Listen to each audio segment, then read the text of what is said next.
So it's been a couple of days since the Bethesda acquisition by Microsoft. People have had a little bit of time to let it sink in, and of course, as always, the PlayStation fans have settled on a cope. Bethesda is not going to make their games exclusive because that would cut into their audience. That would cut their audience in half. They wouldn't do that to the poor PlayStation fans who just want to play their games on their console. Well, first of all, I'm a Nintendo fan. I've been seeing third parties do this for years. But second of all, of course that's going to happen. Why the fuck would Microsoft not make Bethesda titles pure Xbox exclusives? And I think the argument that people are going to now is that like, well, the industry has become established at this point. No. We're in the middle of a major shakeup when it comes to the major console players. Like, a bunch of different people are entering the field. Amazon just announced their new service. Google Stadia exists. Xbox Game Pass is a thing. Nintendo is doing their own thing. iPhones are a thing. Like, the industry is very, very rapidly changing. And as I've pointed out several times on this channel, PlayStation is not able to keep up with the changes. The only reason that PlayStation has the audience it does is because of it's an established audience. Like, it is a company that's very much in decline. It has propagandized an entire generation into thinking that PlayStation is this heavy-hitting, best of all time, GOAT video game development company when they're actually one of the worst ever, right? Like, I've talked about this, how they desperately paid third parties to stay off of Nintendo hardware, Nintendo and Sega hardware, how they weaponized games media to create this narrative that PlayStation was the cool, mature company for mature, sophisticated, hardcore gamers, and not like that kiddie Nintendo shit. Like, everything negative you've heard about Nintendo or Sega back in the 90s was perpetuated by this video game company. And why am I bringing this up? Well, for one thing, now that Bethesda is an exclusive, for one thing, isn't it interesting how these same people put up this big fight about Horizon, all these PlayStation games coming to PC, right? Like, oh man, I can't, Horizon Zero Dawn may be coming to PC, but at least the sequel is coming to PS5. Like, they cope then too, right? Isn't it interesting how the exclusives are only bad when they're not on PlayStation hardware? Like, Nintendo exclusives are bad because they're Nintendo exclusives, and increasingly Xbox exclusives are bad because they have Xbox exclusives. Like, they are desperately trying to cope because they have been so propagandized, they've been so diluted, they can't fathom the fact that PlayStation is not what they thought it was. It isn't a hard-hitting company. It isn't the biggest in the industry. It's not the most financially successful. It doesn't produce the best games. It simply can't compete. And this Bethesda acquisition is a really good example of that. This acquisition is Microsoft's attempts at subverting PlayStation's typical playbook, right? What PlayStation typically did in the 90s and early 2000s was simply outspend the competition. Like, Nintendo and Sega were much smaller companies, so it was very easy for Sony to come in, pay off companies like Square Enix, Capcom, Konami, EA, and I believe Ubisoft to like make exclusive titles for their console, right? Like, of course, this is why Final Fantasy VII happened. The real reason Final Fantasy VII happened, it had nothing to do with CDs or carts or the N64 DD. It was entirely because of Sony's involvement. This is why MGS happened. Like,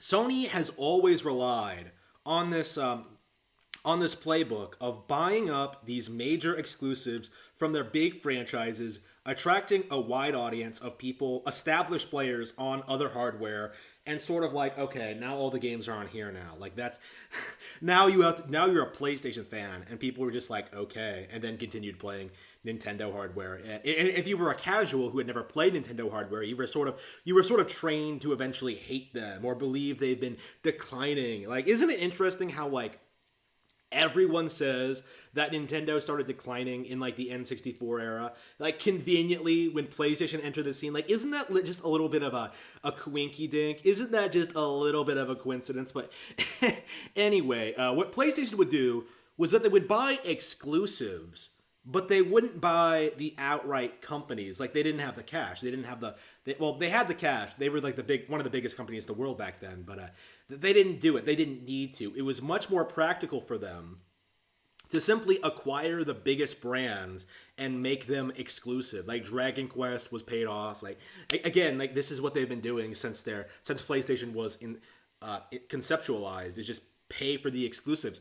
What Microsoft is doing is that they're straight up buying the companies that Sony would normally just pay off, and makes that strategy completely impossible. Like, with the acquisition of Bethesda, Sony lost two of their exclusives that they did this to, Deathloop and Tokyo Ghostwire.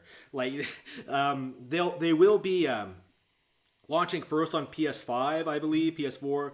But they will eventually, like with the sequels and going forward, they will eventually be Xbox exclusive. I think this has already been confirmed. The narrative right now from the PlayStation camp is that Xbox isn't going to keep them Xbox exclusive forever. That they're just going to make their way to other platforms eventually, and that is complete crap. You're not seeing Halo on PlayStation. You're not seeing Halo on Nintendo. You're not seeing Gears on PlayStation.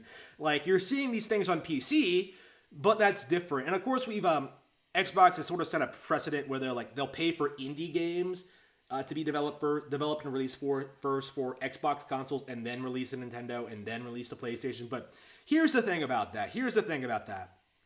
By the time that happens, if Xbox were ever to decide to release any Bethesda game on any other platform, right? Any other platform, like Nintendo Switch, PlayStation, anything. If they were ever to do that, the game would already be long available on Xbox Game Pass. Like, that's the reality. Like, what Xbox has done is set this precedent where essentially, by the time that a $60 game comes out, a $70 game comes out on PS5, the same game will be available for a monthly subscription fee on Xbox Game Pass. Like, that's it. Like, plenty of people will pay $70 when the game first comes out, but as the months and especially the years go by, like, people will just mostly be checking it out on the Game Pass, like just going back and experiencing it, like maybe trying it out and playing it on this subscription service. Like, and when the PlayStation 5 version comes out, everyone will have already played it. PC gamers, Xbox gamers, Nintendo fans even. Like, what we're seeing here in like this current generation, we're essentially seeing the end of the traditional gaming console. Like, instead, we're seeing the rise of like the gaming service, the online thing that all these companies will be releasing a lot of their games on, and will be banking on in the future. And the Game Pass has far outstripped Google Stadia and PlayStation Now in popularity. And I think in the future, what's going to happen is that the Game Pass is going to be the definitive way to play games on Xbox One and PC. Like, it's essentially going to eliminate PC gaming. Like, no one's going to want to pay for PC games anymore, because we're at the point now where you can't even like put Steam games on sale for like $5, right? Like, eventually people are just going to be like, why isn't it free on Game Pass? Like, I'm not paying $6 for like Street Fighter 5 or whatever. Like, maybe I would try it if it was on Game Pass, but no, I'm not paying that on Steam. Like, Steam is basically going to go bye-bye. It's over. Like, everybody will just have Xbox Game Pass and then buy games on the Xbox Store and then play them on their Xbox hardware or gaming PC. And of course, Nintendo is doing their own thing. They have their own hardware with their own unique features. Ring Fit Adventure isn't going anywhere. Like Nintendo is going to still like innovate on the console space. As I've said in the past, Nintendo has essentially won the console war. The issue right now is that companies want to move past that. Like, they don't want to compete with Nintendo. They don't want to give Nintendo money. They don't want to release games on Nintendo hardware. So they're just going to create their sort of own online streaming services. They're going to do this thing. And Xbox feels like the only company that has a reasonable shot of actually doing that. And as a result, it feels like PlayStation has nowhere to turn. It has nowhere to run. Like, it has nothing it can do to compete. Like, there's nothing there, basically. Like, the exclusives are gone. Like, the hardware is irrelevant. It's underpowered. Like, it's not affordable at all. Like, the only reason people are getting excited or pretending to be excited for the PS5 is out of this sense of loyalty and obligation to this video game company. We've reached the point where PlayStation players are only there out of nostalgia, out of this unwarranted sense of nostalgia. Like, wow, I remember when GTA 5 came out for the first time. Man, that was so fucking good. Playing that on my PS3. Like, that is the audience. They have just... all they're getting is the same shit in a different package. Over and over and over again. Whereas, like, Xbox seems to be innovating. Nintendo is certainly innovating. Like,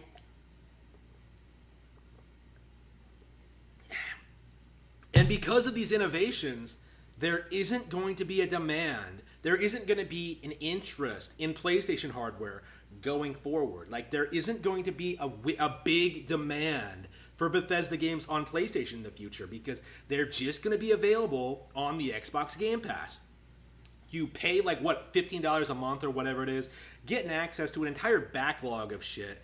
Like, I think Ninja Gaiden Black is on there. I know, like, Yakuza Kiwami and Zero is on there. I know Nier Automata is on there. Like, all this crazy stuff, right?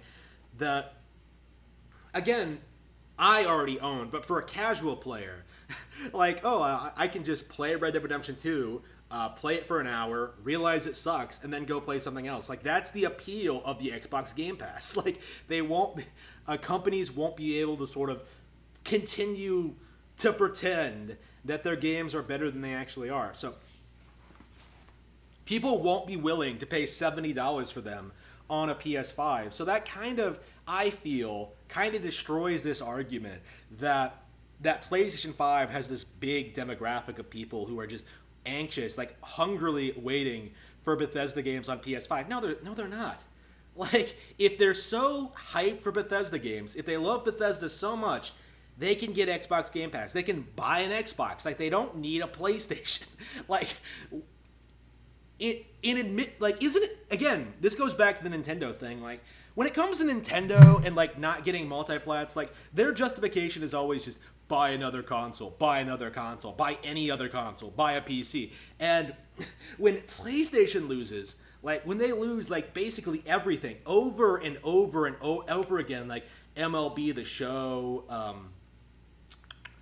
I believe, all these indie games like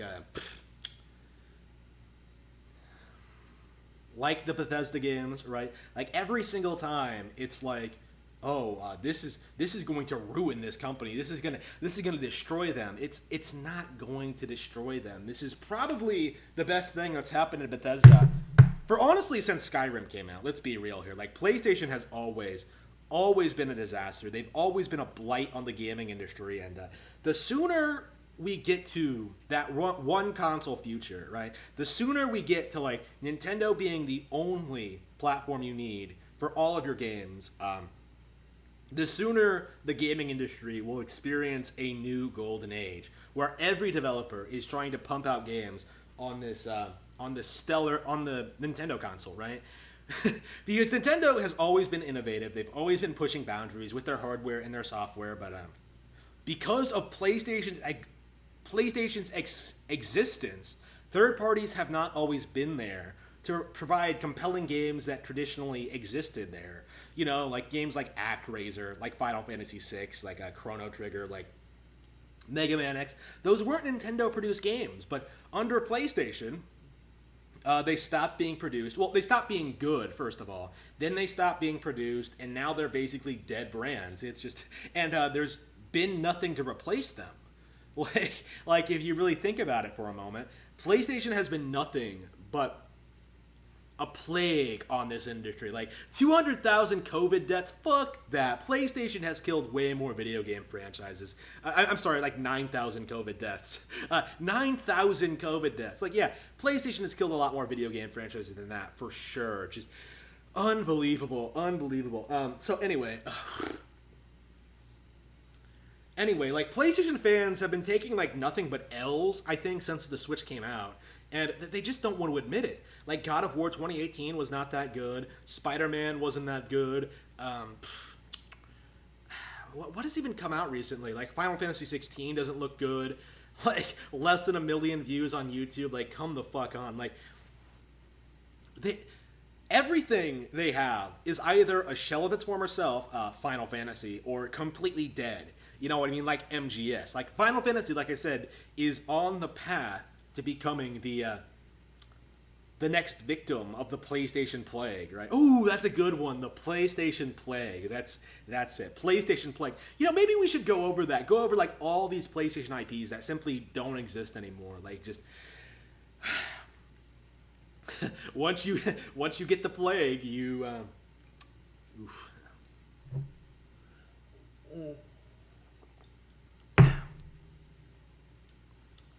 But the point I was getting at, right? Is Bethesda going to be is Bethesda going to be hurt by this? No, not at all. If anything, I think Microsoft is really pumping themselves up to be a very big juggernaut next generation. This generation, like, I don't think PS5 is going to. PS5 is really going to do all that well. It's going to be destroyed by Switch, and I'm sure the next Nintendo console, which I'm sure will be out within the next couple of years. Like, it'll be destroyed by Nintendo, it'll be destroyed by Xbox, and especially Xbox Game Pass, and it's going to keep pumping out shit like the Ghost of Tsushima, like Final Fantasy VII, like...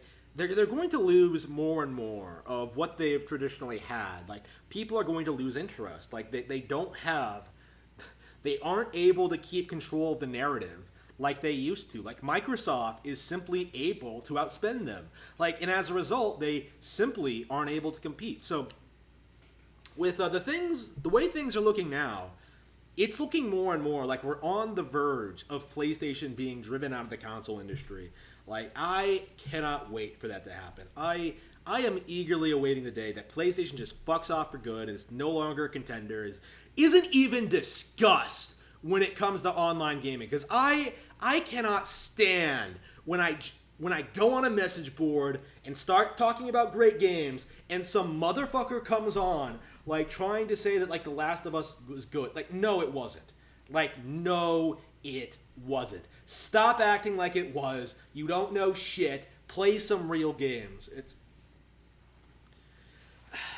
It's very frustrating being an enthusiast and dealing with these people, like dealing with the propaganda, dealing with the lies, dealing with, like, games that I love being shit on for no reason. I'm always seeing people, like, rag on Breath of the Wild, Mario Odyssey, ARMS, Animal Crossing New Horizons, I think. Like, it's becoming more transparent, I think. I think more and more people are starting to see where I'm coming from, where I've been coming from for years when it comes to the Sony ponies, the PlayStation plague, is that these people are completely delusional. They don't add anything to gaming. PlayStation has never had compelling hardware or controller designs or introduced any interesting new IPs or done anything worthwhile. Like, all the major innovations in the industry have been pushed forward by Nintendo or some other unrelated company, right? Like, not PlayStation. Like, never PlayStation. They've done nothing but bad things since the very beginning. So, with the launch of the PS5 among us in the next couple of months, I hope to be on the front lines, like, talking about, like, all all the disappointments that this console is going to offer. Like, I already know plenty of people in my personal life who are simply not going to get it, who didn't really enjoy the PS4, who are just looking to move on to a new thing. A lot of them are getting into Nintendo, right? Like, that's the trend I've been noticing with people in my circle. It's like everyone is playing Switch right now. Nintendo always wins, baby. I expect this to be the last PlayStation platform. Like, I do. It doesn't have any momentum. They don't have any franchises to milk off of Nintendo. Like, they spent all that money, right, getting my Monster Hunter World developed. Monster Hunter World was funded by Sony, by the way. They spent all this money getting Monster Hunter World off of Nintendo hardware, and what do? They immediately go back, because that's where the actual audience is. You know what I mean? Like, we're at the point now where they can't continue what they've been doing. Like, they can't outspend Microsoft, and they can't deal with the genuine appeal and love that people have for Nintendo. Like, PlayStation is on the way out. Bethesda is not the first company to drop support for this video game platform.